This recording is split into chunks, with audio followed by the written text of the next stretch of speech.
Alors dans cette vidéo, nous allons voir comment ici présenter le tableau de la liste des élèves en intégrant une fonction permettant de récupérer et d'associer à la fois le nom et le prénom de l'élève et d'y attribuer pour chacun de ces élèves un identifiant unique.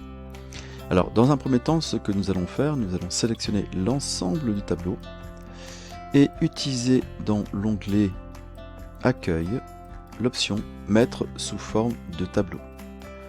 Nous allons donc choisir une mise en forme, vous pouvez choisir celle qui vous intéresse le plus. Je vais prendre pour ma part cette mise en forme avec un style de tableau moyen 2 en bleu.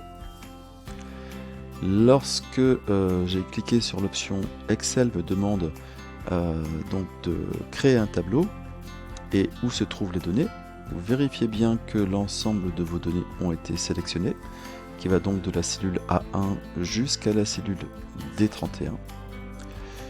Précisez également et cochez donc le fait que votre tableau comporte des en-têtes. Les en-têtes correspondent en fait ici bien, aux informations qui sont situées dans la première ligne de votre tableau.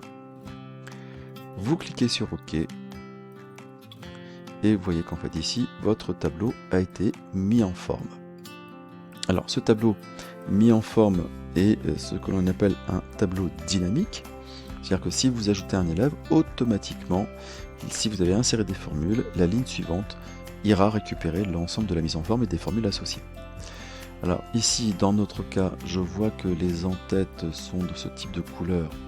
Nous allons donc aller dans l'onglet Accueil après avoir sélectionné les cellules et choisir une mise en forme de la police en blanc. Je n'ai pas besoin d'avoir en fait ce qu'on appelle les filtres dans notre tableau. Pour cela, je peux cliquer sur l'onglet Données et désactiver le bouton filtre. Et maintenant, nous allons donc pouvoir appliquer la formule de concaténation permettant de faire apparaître automatiquement le nom puis le prénom de l'élève. Bon, sachant que ici, lorsque vous allez associer le nom et le prénom, vous devez avoir un espace entre le nom et le prénom. Alors pour cela, donc vous allez rentrer, saisir le signe égal et utiliser la fonction concaténer. Vous ouvrez la parenthèse et dans notre cas, je souhaite donc associer concaténer le nom puis le prénom. Je vais donc cliquer sur la cellule d'à côté qui contient le nom. Je vais ajouter un point virgule afin d'associer les autres textes et comme je souhaite avoir un espace entre le nom et le prénom, je vais rajouter un guillemet de la touche 3 de votre clavier, puis un espace, puis un guillemet afin d'insérer donc ici un espace vide entre le nom et le prénom. Pour passer au texte suivant, j'appuie sur le point virgule et enfin je clique sur la cellule qui contient le prénom. Je termine la fonction avec la parenthèse fermante et j'appuie sur Entrée pour valider. Dès lors que vous avez réalisé ici et validé la première ligne, vous voyez que automatiquement Excel est allé recopier dans l'ensemble des lignes de ce tableau dynamique la même formule en prenant en compte ici les lignes du dessous. Donc ça c'est le premier élément. Deuxième élément, nous allons voir ici pour calculer ou donner un identifiant unique. Alors il existe différentes manières pour réaliser ou calculer un identifiant unique. Ce que je vais faire ici, c'est donc d'attribuer la valeur 1 pour le premier, la valeur 2 pour le deuxième, etc. Et pour cela, je vais utiliser la fonction ligne. Ligne va renvoyer le numéro de la ligne sur laquelle je me situe. Donc, par contre, bien sûr, si j'ai un nom vide, dans ce cas-là, je n'afficherai rien. Alors, je peux ajouter la fonction si pour une structure conditionnelle et je vais vérifier que la cellule qui m'intéresse est vide. Si elle est vide, je ne mets rien, sinon je vais faire un calcul. Donc je vais prendre par exemple ici le nom. Donc si le nom est vide, alors, point virgule, dans ce cas-là je ne mets rien. Pour ne rien mettre, ne rien faire apparaître, vous appuyez 2 fois sur la touche guillemet, la touche 3 de votre clavier, afin de ne rien faire apparaître. Sinon, je suis alors dans le sinon, à savoir la cellule n'est pas vide, et dans l'hypothèse où la cellule n'est pas vide, eh bien je vais donc attribuer un numéro. Je vois ici que normalement ça devrait être le numéro 1, mais je suis sur la ligne numéro 2, donc ça veut dire qu'à chaque fois que je vais faire apparaître, il faudra que je retire 1 par rapport à mon calcul. Alors pour cela, je vais utiliser la fonction ligne, et je vais prendre à nouveau la référence en fait du nom. Cette ligne, donc par rapport au nom, va me faire donc ici apparaître la valeur numérique 2. Or, je veux que ce soit le premier, donc il faudra que j'enlève 1, je retire 1 à la valeur de la ligne.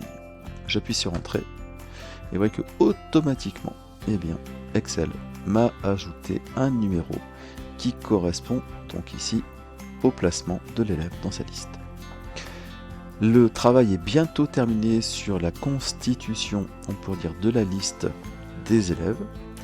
Il ne me reste plus qu'à ici appliquer un lien hypertexte sur le mot accueil qui va renvoyer sur la feuille qui est accueil ici. Alors pour cela, je vais faire un premier travail.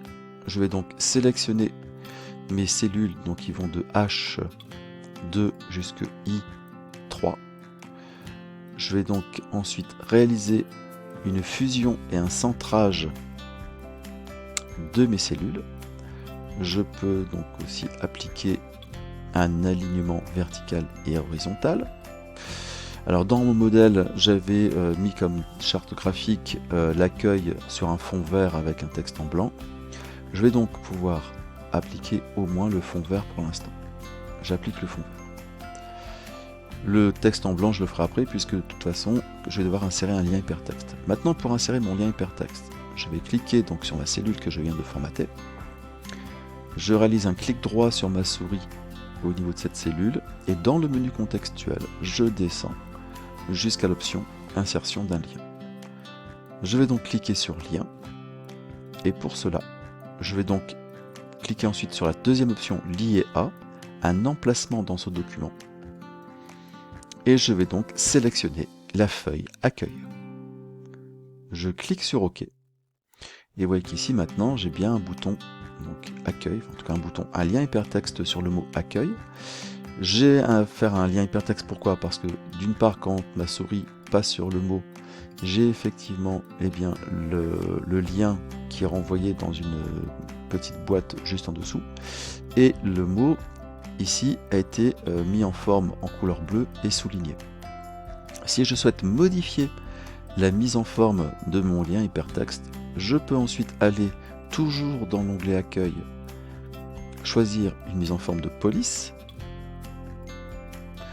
Je vais donc prendre une couleur blanche, je peux mettre en gras et augmenter la police, la taille de la police. Lorsque mon travail est fait, je vais penser à réaliser donc ici une sauvegarde,